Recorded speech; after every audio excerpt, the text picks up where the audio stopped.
I press play. So Adelaide, Hello. tell us your story. Well, I guess I'll start from the time that I started to realize that I was depressed and it wasn't just a phase. So basically, since I was really young, I was always kind of put into sports teams and hockey teams and really social settings, and I was never ever comfortable with them, and I was always that one person, that one kid that kind of sat in the corner and didn't speak, because all that was going through my head was, how do I interact with everybody? How am I going to say something without someone thinking that I'm stupid? And which resulted in me just being silent a lot of the time. And I remember one time one of my hockey coaches said to me, do your parents not let you talk at home? Like, what's wrong with you? And that really kind of like, it's like I'm already aware that I have this problem and this going through my head, and it's such a hard thing for me. And to have it pointed out is even worse. And then I started to think, and when I was really small, I was like, my mother was verbally and physically abusive, and I think that kind of played a big part in it. And as I got older, I remember being 13 or 14, and every day I was coming home from school and I was going up the stairs and I was crying almost every day. And I remember thinking, this isn't okay, this isn't normal. And I said to my mom, I want to go and see somebody. I think I'm depressed. And she said, well, everybody's depressed. It's just a phase. And so I thought, okay, maybe I'm wrong for feeling this way, or maybe I'm just not strong enough, and everyone else can deal with this, and I can't. And even going through high school, it was the same kind of thing. I was always struggling to come out with, words to fit in, to have some sort of voice in groups of people. And you know how in high school it's very sort of cliquey, and because I was very shy and everything, I also had people perceive me wrong as being a bitch or being whatever, and as a result of that, I was the target of some things. And I always had a boyfriend, I always had a group of friends, but there was a lot of people that didn't like me, and that really played a big part in my head, because I wasn't that person. I wasn't a mean person. And anyways, later on in high school, I discovered this magical thing that allowed me to stop thinking a little bit and socialize and be myself, or so I thought, and interact with people, and that was alcohol. And so since I was still in high school at that point, I didn't have, and my parents weren't open to the idea of therapy or medication, because as far as they knew, there was nothing wrong with me, and I was maybe just being a teenager. And so that's kind of when I started to drink, not too much. I always had good marks in school and graduated and everything like that. Same thing with university. And then when I got to university and I was 18, I had my own doctor there, and I decided to go and talk to that doctor about depression. And I thought I was depressed, and she confirmed that it sounded like I was. And that's when I had my first, when I was given my first medication for it, which was Cipralex.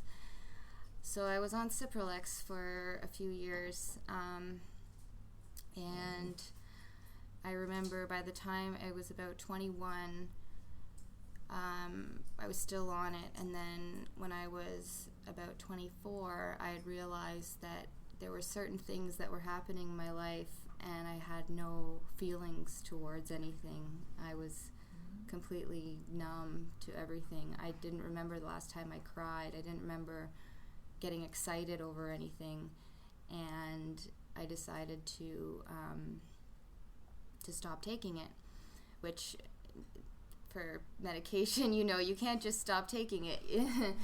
And you have to wean yourself off of it. But I just stopped, and for days I remember I was crying so much that I was driving and I couldn't see anything in front of me. And I didn't know what was happening, and sometimes I couldn't even explain why I was crying. And so I got through that, and I stayed off of medication for a little bit, but then I turned back to self-medicating. And I would start off as drinking socially, but then I wouldn't know when to stop because I was drinking to escape rather than to celebrate and have a good time, I think.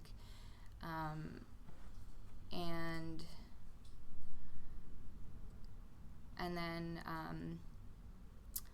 the same substance, alcohol, that sort of made me feel better and made me feel like I was able to interact, became the thing that caused me to lose those relationships. And so I went back and I started taking something else. I guess that was about 4 years ago. I switched to another antidepressant, and I was on that till this summer when I was out east, and I was having a really hard time out east because I went out there escaping my life here, thinking that I should maybe go away, get my thoughts in order, and just get some more perspective on things. And I was on medication, but I was also surrounded by alcohol and by having to be social all the time, and that was a really hard thing for me, and it's always been a hard thing for me. So I realized then that I had a problem. And I called my parents, and I said I wanted to get help. But it wasn't, they didn't want to help me with the stuff that kind of led to this point. They thought, they blamed everything on me having a drinking problem. And I know that it started because I've never really dealt with everything else that's in my head. Mm-hmm. So I came back and stopped drinking for quite a while, and started a new medication, which I'm on now. But even this one hasn't been, I don't know what I'm looking for. Like, I want to be happy or something. Mm-hmm. And I realized, I started analyzing kind of my behavior and how I would fall into these ruts where I wouldn't want to leave my bed for days, and trying to explain that to my boyfriend who lives with me or friends around me is really difficult if you don't, because people always mean the best and say, you got this going for you, you have this going for you. And I like, that's nice to point out, but that's not what it feels like inside of my head. So, and then for the really highs, I feel really good, and I feel really motivated about the things that I have going on in my life. And those sort of highs lead me to want to have a drink, and then after that I know exactly what's going to happen, and it'll be back into the fall down and the beating myself up. Mm-hmm. And so now I'm kind of at the point where I've up until now I've managed I've managed my thoughts. But the thoughts have gotten to a point where I don't know when I can control them anymore. I don't know, I was kind of using this as a therapy session, but I think that you're speaking your truth, which maybe you haven't felt so much throughout this whole process that you've been able to do maybe to someone or people that kind of understand to a point where there's, it is difficult to explain depression or any kind of mental illness to people that don't experience it. Yeah. I mean, that's a fact. But as I was listening to you, and I was just so moved and right there with you, the theme for me going through what you were saying is misunderstanding. There's misunderstanding and then there's confusion. And it sounds like in your story that a lot of your decisions are based on misunderstanding or confusion. I mean, I personally can relate to that, because when you don't know what you're looking for or what the answer is, that's confusion. And so we make decisions based on what we have. Right. You try to do, as everyone said, do the best that you can with what you have to work with. Mm-hmm. And sometimes what we have to work with is shit. Yeah. Yeah.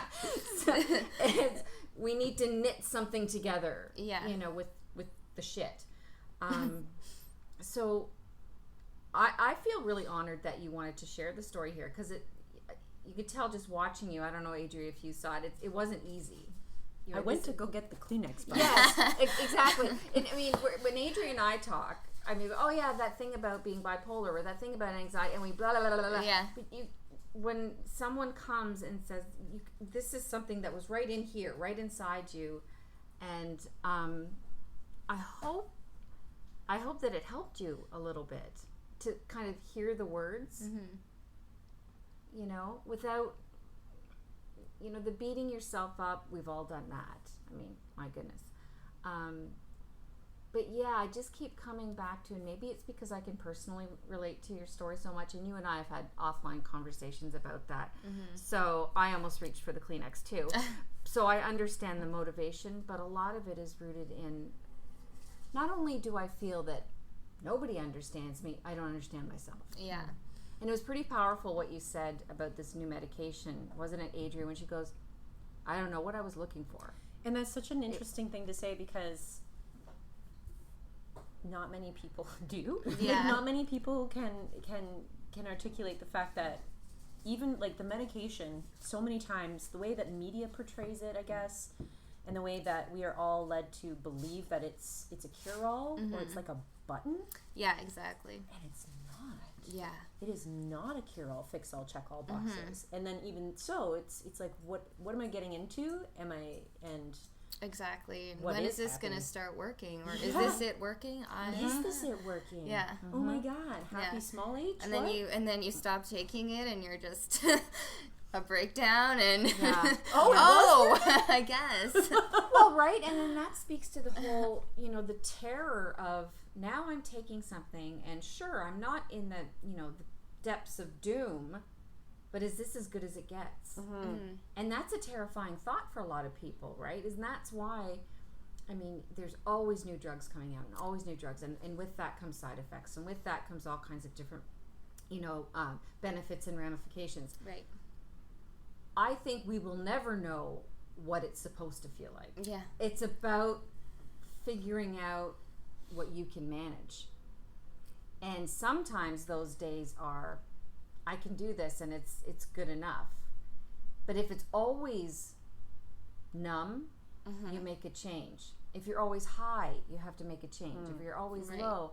But it's scary because we are very much guinea pigs when it comes to antidepressants. I was watching this show on Netflix, Sense8.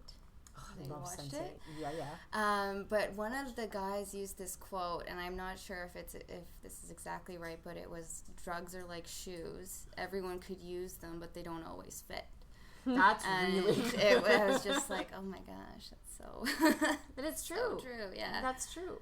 Yeah. And you know, the other thing I related to as well is God bless your parents, but I remember my own parents, you know, and I have a father who was pretty much bipolar. Yeah. But saying the very same thing to me, this is just a phase. Yeah. And then if you hear that enough, now for in my instance, my parents didn't want to acknowledge. They knew, but they didn't want to acknowledge. So, but again, you go to people that you trust more than anyone in the world, and what they're saying is, it must be right. Yeah. And then you carry that with you. Okay. Yeah. And now as I've gotten older, you know, if I will also remember growing up when my mom would kind of lose it, and my dad would say, like, she's not well.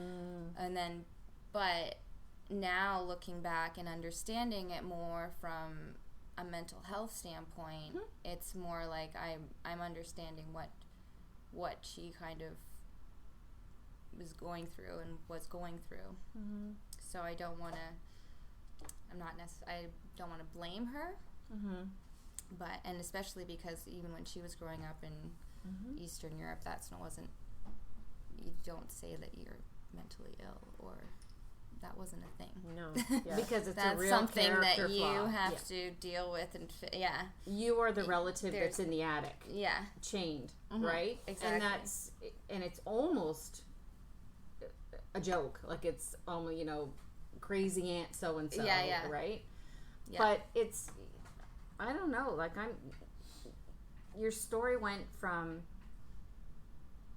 knowing something wasn't right even when you were little, right? Like Yeah. right? Did I get that right? Yeah. Where you're kind of, it's just kind of odd, and then it gathered steam, yeah, and at each point in your story, I don't know about you, but I got where there's a point, I'm reaching out, damn it, it's not quite what I needed, I'm reaching out, so you all the way. You're reaching out, but you don't know what it is that you need, right? Yeah. And that's really scary for people with depression or any kind of mental illness, really, is what is this thing? But I don't even think that that's like specific to mental illness or any kind of level of sanity. I think it's now socially acceptable to say the word adulting. Ah, yes. Do you know what I mean? Like, Yeah. we're all having this collective relief of us understanding that nobody knows anything. Yeah. We're all just making it up. It's and true. hoping we don't die. Yes, Like, it's just yes. like the Or name- kill anyone else. Yeah. Right? Exactly. Those are the only two rules. Yeah, And I hadn't it's thought of it that interesting, way. Yeah. Right? Like that. I think it's really nice for all of us, for us here in the room and our listeners to hear over and over again, so that it becomes a little bit more, dare I say the word, normal. To understand that nobody really knows what happiness actually looks and or feels like. There are fleeting moments, and what am I looking for, and who am I is not a feeling that we should feel fearful of and or associate with mental illness, because there is a loss of self in everyday life. And I know I'm getting a little esoteric, but I digress. The idea of the searching for is completely legit, and again, dare I say, normal. Yeah. And some people need meds to do that. Who am I and what am I on a daily basis? And then, you know, we were just talking today about anti-triggers. You know, Yes. like perhaps it's just down to that, where people who have not sought medication, that they seek out anti-triggers and like routines and stuff like that.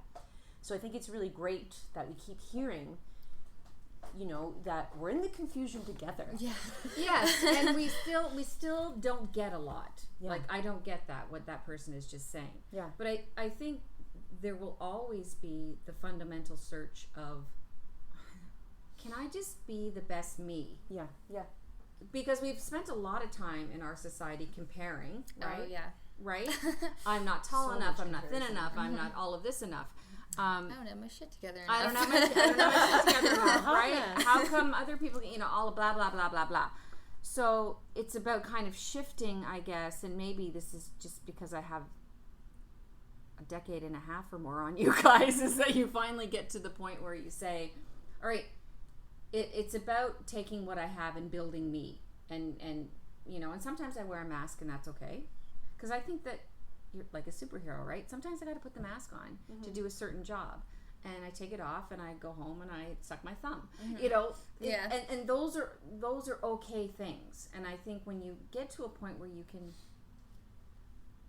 I hope, not beat yourself up when you're laying in bed and not sure you can get out of bed today. And you've said this to me before too, is that it's okay today, I'm not going to get out of bed. And then eventually you will. But I think with anything to do with mental illness, and for our listeners too, it's that we add that additional layer of judgment on top of what's already hard. So instead of just going, I can't answer the fucking phone, and I'm not going to answer my text, I'm going to stay off of social media, blah, blah, blah. That's all right. I can do that because I can't do anything else. I don't know. Do you have rituals or routine when you start to feel yourself in the swamp? Like when you start to feel that molasses feeling? So like I had said, I had gotten used to, you know, turning to something like a bottle of wine or something like that. But now I'm trying to, I mean, things like fitness have helped me a lot. Being outside helps when it's sunny. Stuff like that. And like I try to, when I'm feeling good and I have these good moments, or I have this breath of fresh air while I'm walking my dog, and I'm like, oh, I love this feeling. Like, remember this feeling when I'm feeling like I just don't want to move or get out of bed, or I just want to drink a bottle of wine and forget life. Don't do that. Go outside and, you know, just breathe it in, or go and remember that feeling from after your workout the other day. Go and do that. So that's what I love that's that. what I'm doing. Just remember what you're feeling right now. Kind of bottle that, or bank it. Yeah. Yes. So that when you are in the swamp, which I now love too. You've said a few t-shirt worthy things. Okay, but the swamp is from Buddha, so let's leave it Okay, to all right, I was all right. looking I on was my gonna wall. give it straight to you, Adri. You're my Buddha. I'm pretty sure it was Buddha. But there's a lot of t-shirt things she said. Now I'll have to listen. I do like the one line wonder. I prescribe to the puppy therapy as well, as you can see. Yes. Oh yeah. Yeah, they get me out. I'm a ginger, for those who cannot see through the podcast. And getting outside has never been something that I actively seek. Yes. But it definitely makes you feel better being around green stuff and switching off. And the puppies make me get out there. Yeah. Yeah.